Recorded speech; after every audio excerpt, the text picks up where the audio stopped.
Hello नमस्कार। कैसे आप सभी? उम्मीद करते हैं आप सभी बेहतरीन होंगे। आज रात के 10:30 बज चुके हैं। मैं आपके साथ फिर से लाइव या वीडियो के रूप में जुड़ चुका हूँ। ठीक है, आप इसे लाइव के तरह ही समझेंगे कि प्रीमियर चलता है। ठीक है, एकदम लाइव जैसा ही आपको वीडियो दिखाई देगा। 10:30 बज चुका है, इसलिए हम आपको लाइव बोले। ठीक है, लाइव नहीं है लेकिन लाइव जैसा ही आपको लगेगा। चलिए आगे बढ़ते हैं। उम्मीद करते हैं कि आप इस क्लास को पिछले क्लास की तरह भी इसको बहुत बेहतरीन फायदा उठाएंगे और पूरा पूरा क्वेश्चन को याद कर लीजिएगा। ठीक है, डेली हम 100 या 80 प्लस और 100 के बीच में क्वेश्चन लाते हैं। किसी किसी दिन कम होता है, किसी दिन 100 प्लस भी होता है। ठीक है, कोई दिक्कत नहीं है।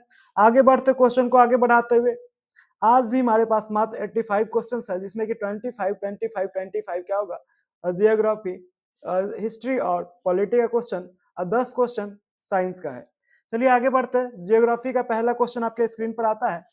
भारत का अक्षांशीय विस्तार कितना है? तो भारत का अक्षांशीय विस्तार बताइएगा, सही उत्तर क्या हो जाएगा? भारत का अक्षांशीय विस्तार कितना है? 8 डिग्री 4 मिनट से 37 डिग्री 6 मिनट है। कितना है? 8 डिग्री 4 मिनट से 37 डिग्री 6 मिनट। भारत का देशांतरीय विस्तार कितना है? आपके पास ऑप्शन है, बताइए कौन सा ऑप्शन सही उत्तर हो जाएगा? 68 डिग्री 7 मिनट से 57 डिग्री 25 मिनट, 66 डिग्री 7 मिनट से 57 डिग्री 20 मिनट। ऑप्शन सी है 68 डिग्री 7 मिनट से 95 डिग्री 20 मिनट। ऑप्शन डी है 66 डिग्री 10 मिनट से 57 डिग्री 20 मिनट। तो इसका सही उत्तर क्या हो जाएगा? 68 डिग्री 7 मिनट से 57 डिग्री 25 मिनट। आप क्या करेंगे? ऑप्शन का आंसर क्या कीजिएगा? ए बी सी करके लिखिएगा, क्वेश्चन लिखिएगा, नंबर उसका ए बी सी करके लिख दीजिएगा। ठीक है, आंसर कोई दिक्कत नहीं है। भारत का सबसे दक्षिणी बिंदु कौन था जो 2004 में सुनामी लहरों के कारण समुद्र में जलमग्न हो गया? तो सबसे भाई इसका सही उत्तर क्या हो जाएगा? इंदिरा पॉइंट। इंदिरा पॉइंट था, कौन था? इंदिरा पॉइंट। इंदिरा पॉइंट भारत का सबसे दक्षिणतम बिंदु था, जो 2004 में क्या हुआ, सुनामी लहरों के कारण समुद्र में जलमग्न हो गया। अब हम जानते हैं इंदिरा कॉल क्या है। तो भारत का सबसे उत्तरी बिंदु कौन है? इंदिरा कॉल। सबसे पूर्वी बिंदु कौन है? किवीथू। क्या है? किवीथू। ठीक है। केप केमेरिन क्या है? केप केमेरिन भी दक्षिण बिंदु है। ठीक है, कन्याकुमारी में। ठीक है, तो आपका सही उत्तर क्या होगा? इंदिरा पॉइंट क्या था? दक्षिणतम बिंदु जो 2004 में क्या हुआ, सुनामी लहरों के कारण समुद्र में जलमग्न हो गया। आगे बढ़ते हैं। भारत में कुल भूभाग का क्षेत्रफल कितना है? आपके पास ऑप्शन है 32,80,263 वर्ग किलोमीटर। ऑप्शन बी है 32,87,263 वर्ग किलोमीटर। ऑप्शन सी है 33,87,263 वर्ग किलोमीटर। ऑप्शन डी है 32,07,011 वर्ग किलोमीटर। तो इसका सही उत्तर क्या हो जाएगा? 70,000, सॉरी। इसका सही उत्तर हो जाएगा 32,87,263 वर्ग किलोमीटर। आगे बढ़ते हैं। भारत विश्व का 7वां बड़ा देश का क्षेत्रफल कुल विश्व क्षेत्रफल का कितना प्रतिशत है? तो भारत का कुल विश्व का क्षेत्रफल का 2.4% है। कितना है? 2.4% क्षेत्रफल है। ठीक है, आगे बढ़ते हैं। भारत की कुल स्थल सीमा रेखा की लंबाई कितनी है? तो भारत की कुल स्थल सीमा रेखा की लंबाई जल्दी से बताइएगा। आपके पास चारों ऑप्शन आपके स्क्रीन पर है। उत्तर देंगे तो 15,200 किलोमीटर क्या है, भारत की कुल स्थल सीमा रेखा की लंबाई है। ठीक है, आगे बढ़ते हैं। 6100 किलोमीटर तटीय रेखा की लंबाई और जो भी जैसे कि अंडमान निकोबार द्वीप समूह को मिलाने के बाद तटीय रेखा की कुल लंबाई कितना है? 7516.6 किलोमीटर। ठीक है, 67,956 किलोमीटर में क्या है, भारतीय रेल है फैला हुआ। कोई दिक्कत है? आगे बढ़ते हैं। सुएज नहर का निर्माण कब किया गया, जिससे भारत और यूरोप के बीच 7,000 किलोमीटर की दूरी कम गई? तो सुएज नहर का निर्माण कब किया गया? आपके पास ऑप्शन है 1865, 1863, 1869, 1870। क्या हो जाएगा सही उत्तर? इसका सही उत्तर क्या हो जाएगा? 1869। क्या हो जाएगा? 1869। ठीक है, आगे बढ़ते हैं। 1869 में सुएज नहर का निर्माण किया गया, जिससे भारत और अफ्रीका क्या हो गया, यूरोप के बीच की 7,000 किलोमीटर की दूरी घट गई। आगे बढ़ते, इनमें से सुएज नहर किन किन सागरों को, महासागरों को जोड़ती है? तो बताइए। सुएज नहर लाल सागर और भूमध्य सागर को जोड़ती है। कि लाल सागर और भूमध्य सागर कौन सी नहर जोड़ेगी? सुएज नहर। इनमें से किस सॉरी नदी नहीं, किस देश का विश्व में क्षेत्रफल के दृष्टिकोण से विश्व में 5वां स्थान है? इसमें से किस देश का क्षेत्रफल के दृष्टिकोण से विश्व में 5वां स्थान है? तो इसका सही उत्तर क्या हो जाएगा? ब्राजील। क्या हो जाएगा? ब्राजील। क्या हो जाएगा? ब्राजील। क्या हो जाएगा? ब्राजील। देखिए, हम आप सभी को बताना चाहते हैं कि ये मेरा जो कंटेंट है किसी भी सर का कॉपी नहीं है, ना किसी टीचर, उसके बाद किसी बुक का कॉपी नहीं है। मेरा खुद के द्वारा कंटेंट बनाया जाता है। ठीक है, कहीं अगर दिक्कत लगे आपको, इसमें जरूर आप सुझाव देंगे, उसको सुधार लिया जाएगा। गुजरात एवं अरुणाचल प्रदेश के बीच कितने डिग्री देशांतर का अंतर होता है? तो गुजरात एवं अरुणाचल प्रदेश के बीच 30 डिग्री देशांतर का अंतर है, जिससे कि वहाँ वहाँ और यहाँ के गुजरात और अरुणाचल प्रदेश के बीच में डिफरेंस कितना था टाइम का? 2 घंटे का हो जाता है। 1 डिग्री देशांतर में कितने मिनट का अंतर होता है? तो 4 मिनट का। कितने मिनट का? 4 मिनट का। तो 30 डिग्री में 120 मिनट, यानी कि गुजरात और अरुणाचल प्रदेश के बीच समय अंतर कितना है? 2 घंटा। भारत का उत्तर से दक्षिण विस्तार कितना है? भारत का उत्तर से दक्षिण विस्तार कितना है? तो आपका सही उत्तर क्या हो जाएगा? भारत का उत्तर से दक्षिण विस्तार क्या है? 3214 किलोमीटर। क्या है? 3214। पूरब से पश्चिम 2933। पूरब से पश्चिम 2933। कोई दिक्कत? कर्क रेखा 23.5 डिग्री उत्तरी अक्षांश। 23.5 डिग्री दक्षिणी अक्षांश को हम लोग मकर रेखा के नाम से जानते हैं। 23.5 डिग्री उत्तरी अक्षांश को कर्क रेखा के नाम से। किस राज्यों के समूह से गुजरती है? आपके पास ऑप्शन आपके स्क्रीन पर दिया हुआ है। राजस्थान, उड़ीसा, गुजरात, मध्य प्रदेश, झारखंड, पश्चिम बंगाल, त्रिपुरा और मिजोरम। ऑप्शन बी है गुजरात, राजस्थान, मध्य प्रदेश, बिहार, छत्तीसगढ़, पश्चिम बंगाल, त्रिपुरा, मिजोरम। ऑप्शन सी है गुजरात, राजस्थान, मध्य प्रदेश, छत्तीसगढ़, झारखंड, पश्चिम बंगाल, त्रिपुरा, मिजोरम। ऑप्शन डी है महाराष्ट्र, गुजरात, राजस्थान, मध्य प्रदेश, छत्तीसगढ़, झारखंड। तो इसका सही उत्तर क्या हो जाएगा? कर्क रेखा हमारे भारत के 8 राज्यों से गुजरती है और भारत को 2 भागों में बांटती है। तो कौन से राज्यों से गुजरती है? तो कर्क रेखा भारत के गुजरात, राजस्थान, मध्य प्रदेश, छत्तीसगढ़, झारखंड, पश्चिम बंगाल, त्रिपुरा और मिजोरम से गुजरती है। चलिए आगे बढ़ते हैं, क्वेश्चन को आगे बढ़ाते हुए। कैसा लग रहा है क्वेश्चन, आप जरूर बताएंगे। उत्तराखंड, उत्तर प्रदेश, बिहार, पश्चिम बंगाल और सिक्किम की सीमाएं किस देश को छूती है? तो उत्तराखंड, उत्तर प्रदेश, बिहार, पश्चिम बंगाल, सिक्किम की सीमाएं नेपाल को छूती है। किसको छूती है? नेपाल को। ग्रीष्म अवकाश, यहाँ ग्रीष्म गलत लिखा गया है, उसको सुधार लिया जाए। सुधार क्या लिया जाएगा आप समझ जाइएगा, ठीक है। हिंदी में, हिंदी का क्लास नहीं है। ग्रीष्म अवकाश में आप यदि करबत्ती जाना चाहते हैं तो किस केंद्र शासित प्रदेश में जाएंगे? आपके पास ऑप्शन है पड्डुचेरी, दूसरा ऑप्शन है लक्षद्वीप, तीसरा ऑप्शन है अंडमान निकोबार, चौथा ऑप्शन है दमन और दीव। कराबत्ती कहां पर है? तो कराबत्ती कहां पर है? लक्षद्वीप। कहां पर है भाई? लक्षद्वीप में। कहां पर? लक्षद्वीप में जाएंगे। निम्नलिखित में से किस देश की सीमा भारत से नहीं लगती है? किस देश की सीमा भारत से नहीं लगती है? तो भारत के पड़ोसी देश कौन कौन है बता दीजिए। तो श्रीलंका, अरे मालदीव, श्रीलंका, अरे उसके बाद कौन है भाई? पाकिस्तान, अफगानिस्तान, नेपाल, भूटान, चीन भी है, बांग्लादेश, म्यांमार। कौन नहीं है? तो तजाकिस्तान। कौन नहीं है? तजाकिस्तान। आगे बढ़ते हैं। भारत का सबसे पश्चिमी बिंदु कौन है? भारत का सबसे पश्चिमी बिंदु कौन है?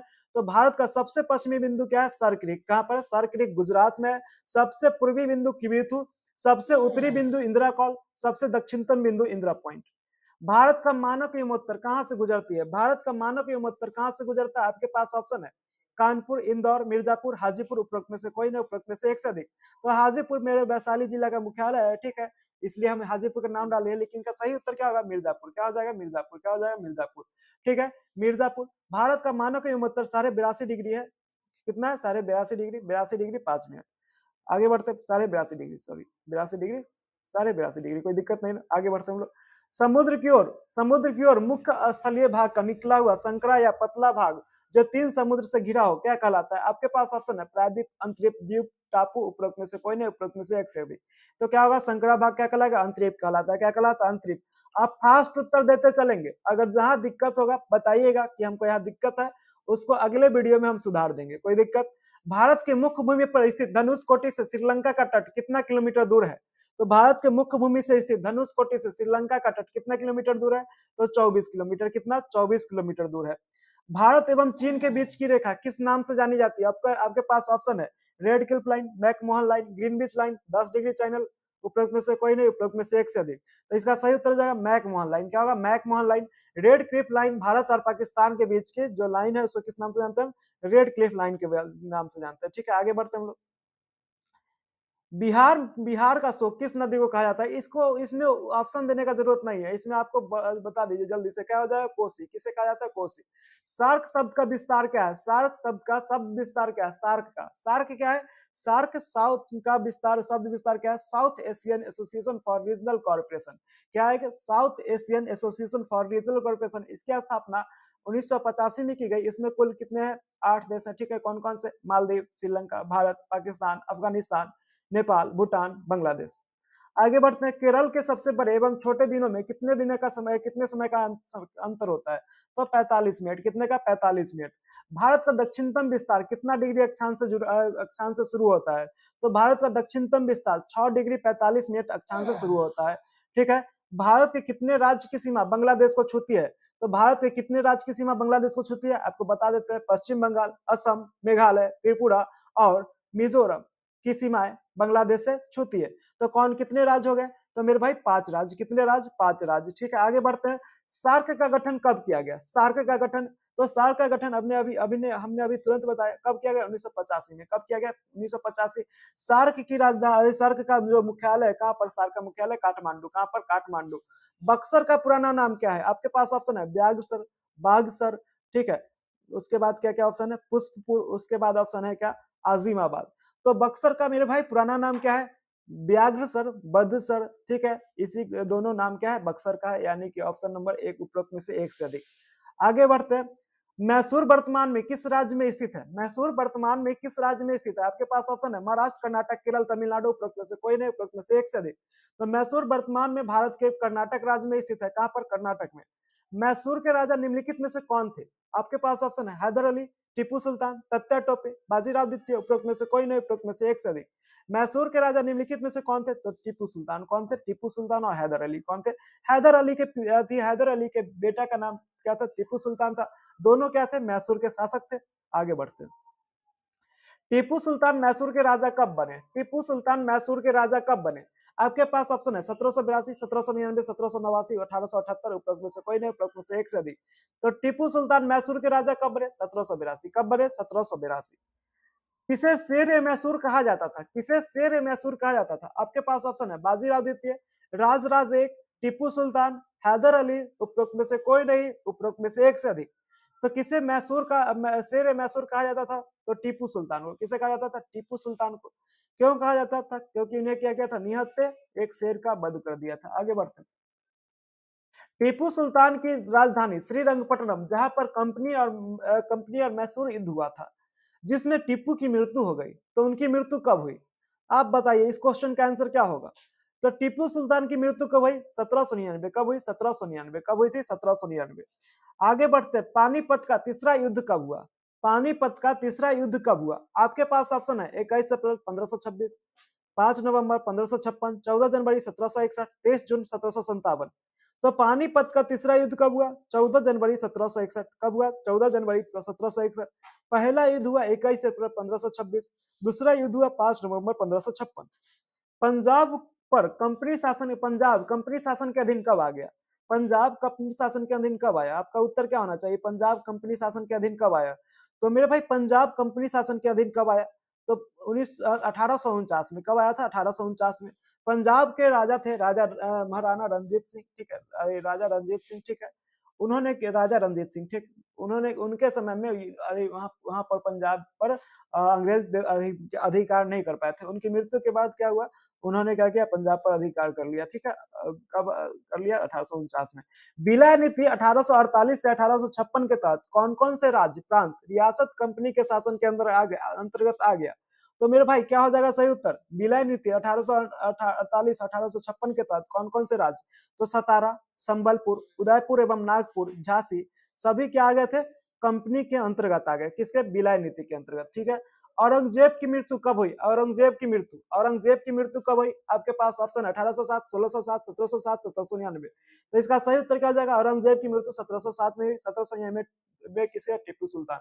बोडियार राजवंश संबंधित है किससे? कलिंग से, अवध से, मैसूर से, लखनऊ से। उपरोक्त में से कोई नहीं, उपरोक्त में से एक से अधिक। तो बोडियार राजवंश किससे संबंधित है? बताइएगा आप लोग। मैसूर से। कहां से? मैसूर से। कहां से? मैसूर से। बिहार में अंग्रेजों के समय किस तरह की भूमि व्यवस्था अपनाई गई? बिहार में अंग्रेजों के समय किस तरह की भूमि व्यवस्था अपनाई गई? आपके पास ऑप्शन है बिहार में अस्थायी बंदोबस्त, रैयतवाड़ी, महलवाड़ी व्यवस्था, तीन कटिया। उपरोक्त में से कोई नहीं, उपरोक्त में से एक से अधिक। तो मेरे भाई भूमि व्यवस्था कौन सी थी? तो अस्थायी बंदोबस्त। कौन सा? अस्थायी बंदोबस्त। अंग्रेजों के आने के पहले भूमि का मालिक कौन होता था? आपके पास ऑप्शन है जमींदार, व्यापारी, किसान, राजा। उपरोक्त में से कोई नहीं, उपरोक्त में से एक से अधिक। अंग्रेजों के आने से पहले भूमि का मालिक जमींदार होता था। कौन होता था? जमींदार। कौन होता था? जमींदार। रैयतबाड़ी व्यवस्था में जमीन का मालिक किससे बनाया गया? रैयतबाड़ी व्यवस्था में जमीन का मालिक किससे बनाया गया? आपका सही उत्तर क्या होना चाहिए? ऑप्शन आपके पास किसान, जमींदार, गांव, व्यापारी। कौन? उपरोक्त में से कोई नहीं, उपरोक्त में से एक से क्या हो जाएगा? किसान। क्या हो जाएगा? किसान। कोई दिक्कत है? किसान, ठीक है। आगे बढ़ते हम लोग। थोड़ा सा अगर फास्ट लगे तो क्या करेंगे? स्लो करके देखिएगा, ठीक है। आगे बढ़ते हैं। अंग्रेज शासन द्वारा अपनाई गई भूमि व्यवस्था का प्रमुख उद्देश्य क्या था? अंग्रेज शासन के द्वारा अपनाई गई भूमि व्यवस्था का प्रमुख उद्देश्य क्या था? इसका सही उत्तर क्या जाएगा? व्यापारिक लाभ प्राप्त करना। क्या? व्यापारिक लाभ प्राप्त करना। 1860 में छपी नील दर्पण किसके द्वारा लिखा गया? 1860 में छपी नील दर्पण किसके द्वारा लिखा गया? आपका सही उत्तर क्या हो जाएगा? दीनबंधु मित्र। क्या हो जाएगा? दीनबंधु मित्र के द्वारा। ठीक है, आगे बढ़ते हैं हम लोग। 1821 में प्रकाशित प्रिंसिपल ऑफ पॉलिटिकल इकोनॉमी किसके द्वारा लिखा गया? प्रिंसिपल ऑफ पॉलिटिकल इकोनॉमी, आपके पास ऑप्शन है Lord Lytton, Lord Curzon, Lord रिकॉर्ड, जेम्स मिल। क्या हो जाएगा सही उत्तर? रिकॉर्ड। किसके द्वारा? रिकॉर्ड। किसके द्वारा? रिकॉर्ड। 1821 में प्रकाशित प्रिंसिपल ऑफ पॉलिटिकल इकोनॉमी किसके द्वारा लिखा गया? रिकॉर्डो के द्वारा। रैयतबारी व्यवस्था में खेती के खर्चों को काटकर 50% कर लगाया गया था, जो एक अस्थायी व्यवस्था नहीं थी, जिसमें कितने वर्षों पर कर वसूले के नियम को बदलने का प्रावधान था? तो आपका सही उत्तर क्या हो जाएगा? रैयतबारी व्यवस्था में कितने वर्षों पर? तो 30 वर्षों पर। कितने वर्षों पर? 30 वर्षों पर। कौन सी कर व्यवस्था सिर्फ 30 वर्षों के लिए ही लागू की गई थी? आपके पास ऑप्शन है रैयत, अस्थाई, महलबारी, तीन कटिया, उपरोक्त में से कोई नहीं, उपरोक्त में से एक से अधिक। तो मेरे भाई कौन सी कर व्यवस्था सिर्फ 30 वर्षों के लिए लागू की गई थी? महलबारी। महलबारी व्यवस्था कहां पर लागू की गई थी? तो महलबारी पंजाब और हरियाणा जैसे इलाकों में, अस्थाई बिहार, बंगाल, उड़ीसा में, आंध्र प्रदेश में। ठीक है, रैयत कहां पर किया गया? महाराष्ट्र, दक्कन के क्षेत्र में, महाराष्ट्र में। ठीक है, आगे बढ़ते हम लोग।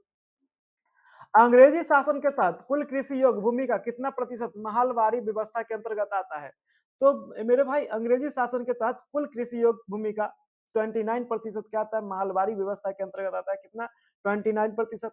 19% आता है अस्थायी बंदोबस्त, 52% आता है रैयतबारी व्यवस्था के अंतर्गत। दक्कन का विद्रोह कब हुआ? दक्कन का विद्रोह जल्दी से बताइएगा, आपने कल ही पढ़ा था दक्कन का विद्रोह। कब होगा इसका सही उत्तर? देखिए कब होगा, जिन्होंने क्या किया टोटल पढ़ लिया एनसीईआरटी उनके लिए क्लास बहुत सफिशियंट है। ठीक है, आगे बढ़ते हैं। 1875 क्या होगा? 1875 कब हुआ? 1875। तीन कठिया प्रणाली, तीन कठिया प्रणाली जल्दी से बताइए, तीन कठिया प्रणाली किसकी खेती के लिए अपनाई गई थी? तीन कठिया प्रणाली नील, नील की खेती। किसकी खेती? नील की खेती। तीन कठिया प्रणाली बिहार के किस जिले में शुरू की गई? तीन कठिया प्रणाली बिहार के किस जिले में शुरू की गई थी?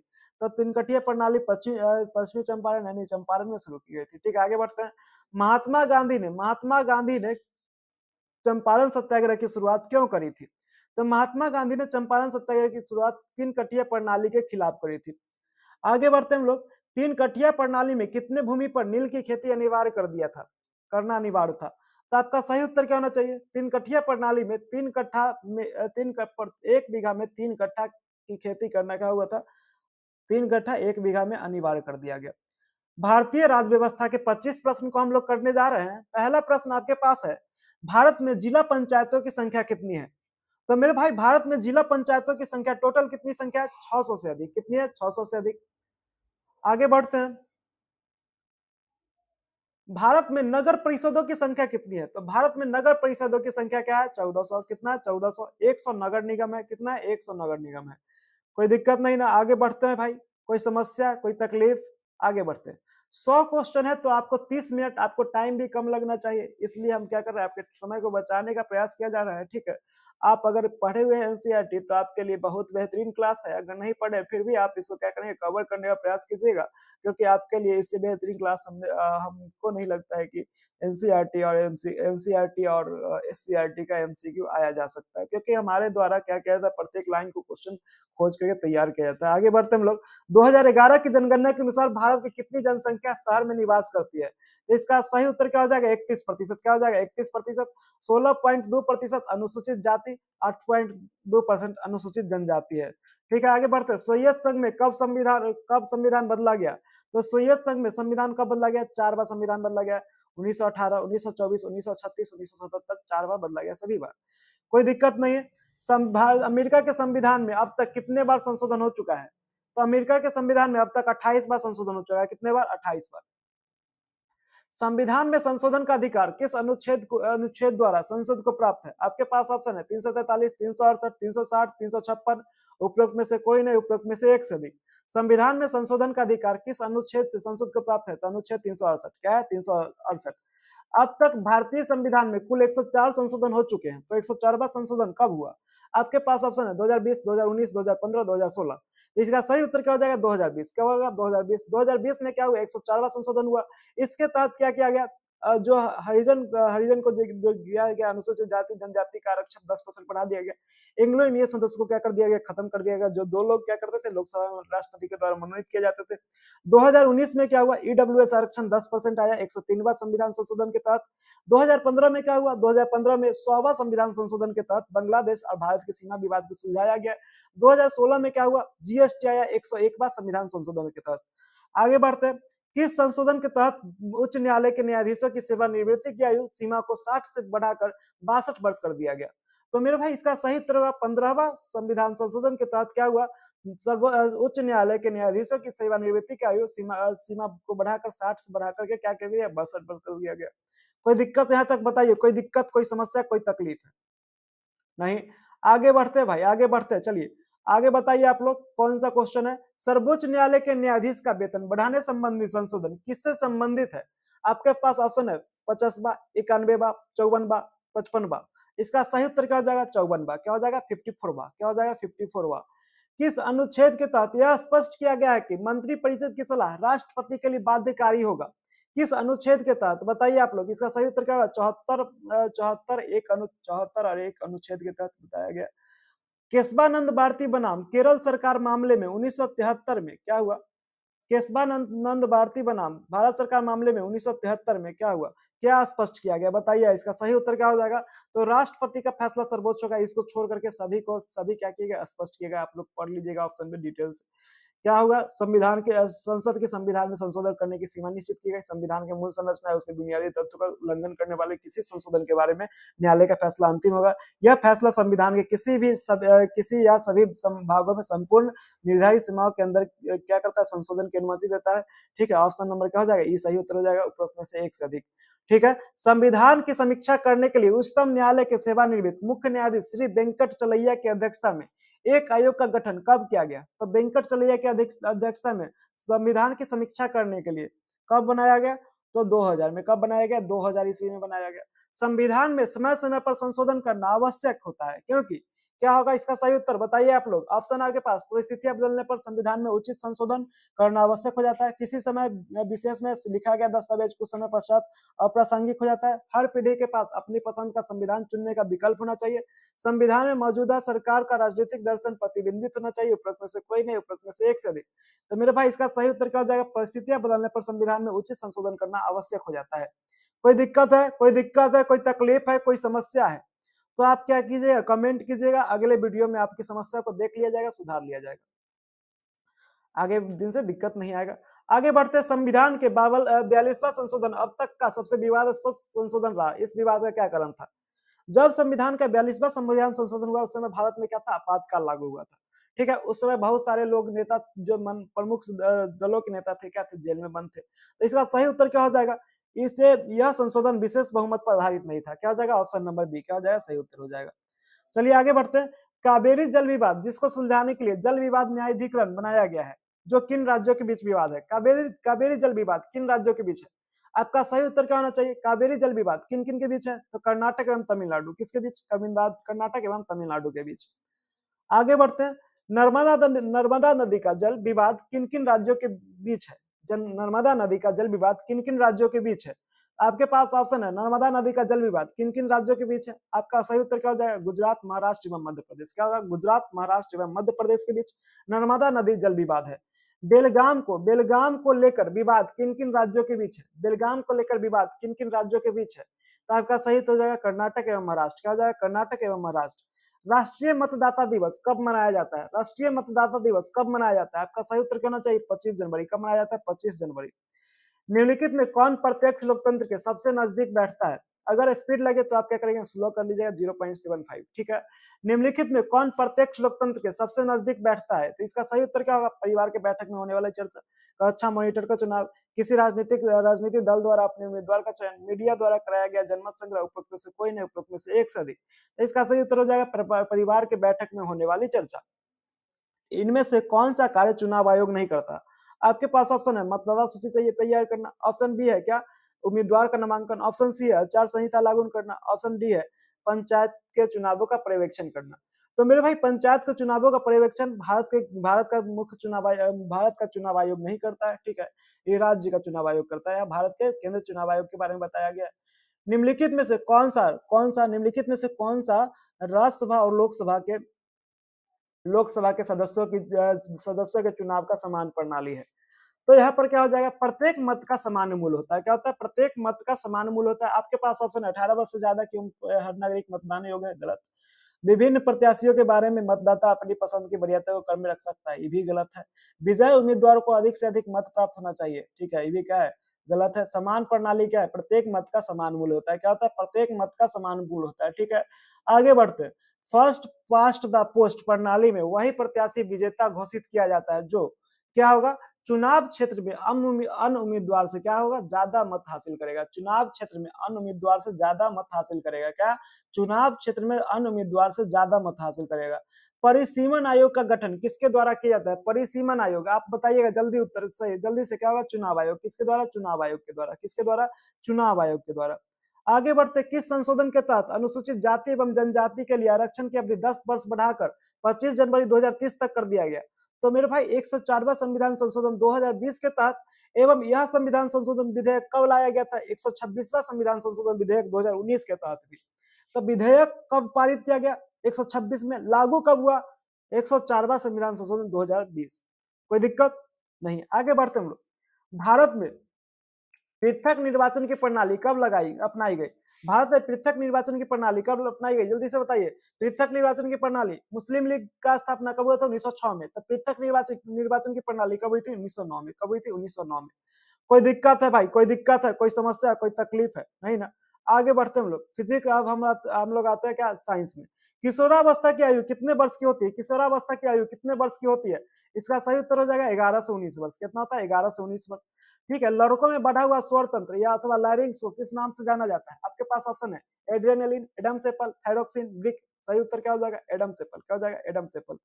निम्नलिखित में से कौन असंपर्क बल के उदाहरण है? असंपर्क बल का उदाहरण कौन हो जाएगा? घर्षण बल, चुंबकीय गुरुत्वाकर्षण, स्थिर वैद्युत। क्या हो जाएगा सही उत्तर? असंपर्क बल, चुंबकीय गुरुत्वाकर्षण बल, स्थिर वैद्युत बल। ऑप्शन नंबर ई क्या हो जाएगा? सही उत्तर हो जाएगा। प्रति एकांक क्षेत्रफल पर लगने वाला बल को क्या कहते हैं? आपके पास ऑप्शन है परिमाण, दाब, भार, द्रव्यमान। उपरोक्त में से कोई नहीं, उपरोक्त में से एक से अधिक। प्रति एकांक क्षेत्रफल पर लगने वाला बल क्या कहलाएगा? दाब। बल के द्वारा निम्नलिखित में से क्या हो सकता है? बल के द्वारा निम्नलिखित में से क्या हो सकता है? तो इसका सही उत्तर क्या हो जाएगा? बल के द्वारा किसी वस्तु के को विरामावस्था से गति में लाया जा सकता है। गतिशील वस्तु में चल के चाल में परिवर्तन किया जा सकता है। गतिशील वस्तु के दिशा में परिवर्तन किया जा सकता है। वस्तु में आकृति परिवर्तन किया जा सकता है। सभी हो जाएगा सही उत्तर। आगे बढ़ते हैं। हमारी मांसपेशियों के क्रिया स्वरूप लगने वाले बल को क्या कहते हैं? तो एकदम आसान क्वेश्चन है। तो पेशीय बल, इसमें हम ज्यादा टाइम नहीं देंगे। क्या होगा? पेशीय बल। ठीक है, आगे बढ़ते हम लोग। चलिए, 15 सेंटीमीटर गुना 15 सेंटीमीटर क्षेत्रफल तथा वायुमंडल की ऊंचाई, क्षेत्रफल तथा वायुमंडल की ऊंचाई के बराबर के ऊंचाई के स्तंभ में वायु के कारण लगने वाले लगभग दो कितना केजी द्रव्यमान के कितने किसी पिंड पर लगने वाले कितने गुरुत्व बल के बराबर होता है? तो इसका सही उत्तर क्या हो जाएगा? 225 केजी द्रव्यमान और 2250 न्यूटन के बराबर होता है। ठीक है, आगे बढ़ते हैं। अग्नाशय किस हार्मोन का उत्पादन करता है? अग्नाशय किस हार्मोन का उत्पादन करता है? तो आपका सही उत्तर क्या हो जाएगा? इंसुलिन। किसका? इंसुलिन। थायराइड किससे करता है? थायरोक्सिन। ठीक है। एड्रेनलिन का करता है कौन? एड्रीन।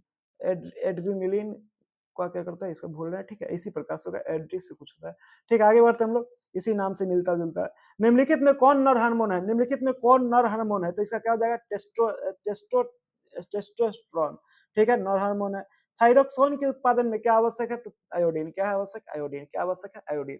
चलिए भाई, आज आपका 25 क्वेश्चन हमने क्या किया, प्रयास किया जल्दी से 30 मिनट में कंप्लीट करने का, इसलिए थोड़ा सा आज का फास्ट था। आपका टाइम अगले दिन से 10 मिनट और बढ़ा दिया जाएगा, जिससे आपका 100 क्वेश्चन को बेहतरीन ढंग से किया जाए। ठीक है, तब तक हंसते रहे, मुस्कुराते रहे। अगर क्लास अच्छा लगा तो आप बताइएगा कि क्लास कैसा लगा, अच्छा लगा, बुरा लगा, या जैसा भी लगा आप जरूर कमेंट करेंगे। अच्छा लगा तो इसको आगे बढ़ाने का कष्ट कीजिएगा। ठीक है, कोई दिक्कत नहीं ना। चलिए, फिर मिलते हैं हम आपके साथ अगली वीडियो में। तब तक हंसते रहे, मुस्कुराते रहे, जीवन में आगे बढ़ते रहिए। जय हिंद।